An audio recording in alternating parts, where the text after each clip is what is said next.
விஜய் ரசிகர்கள் என்ன சொல்றாங்கன்னா, நாங்க வந்து ஆல்ரெடி அதிமுக, திமுகவ தான் பார்த்துட்டோம்.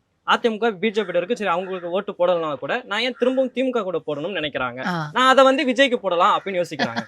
ஓகே. ம்.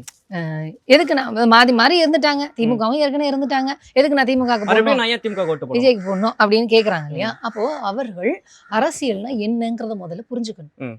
ஆற்றல், மாநில சுயாட்சி, மொழி உரிமை, என்ன மாதிரி பொருளியல் கொள்கையை நீங்க ஃபாலோ பண்ண போறீங்க அப்படிங்கறத தெரிஞ்சிருக்கணும். எந்த புரிதலுமே இல்லாமல், எந்த ஸ்டாண்டுமே இல்லாமல், லெஃப்டா ரைட்டா எந்த புரிதலுமே இல்லாம இருக்கிறவங்க தான் விஜய் வந்திருக்காரு கேட்டுருவோமே போட்டுருவோமே அப்படின்னு. நான் என்ன கேட்குறேங்க, சரிங்க இப்போ ஒரு புதுசா ஒரு பையன் வந்து இப்பதான் டாக்டருக்கு படிக்க போறாருன்னு வச்சுக்கோங்களேன்.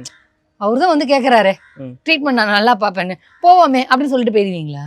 எக்ஸ்பீரியன்ஸ் டாக்டர் கிட்ட தானே போவீங்க. அதுவும் எப்படிப்பட்ட நிலையில உயிருக்கே ஆபத்து இருக்கக்கூடிய நிலைமை. இப்போ தமிழ்நாடுக்கு பாஜகவால மிக பெரும் ஆபத்துல உட்காந்துட்டு இருக்கோம் நம்ம. சரிங்களா? அப்படிப்பட்ட ஒரு சூழ்நிலையில் ஒருத்தன் இப்பதான் கட்சி தொடங்கி என்னை முதலமைச்சர் ஆயிடுங்க அப்படின்னு சொல்லி வருவாரு. அவருக்கு எந்த வித கொள்கையும் கிடையாது.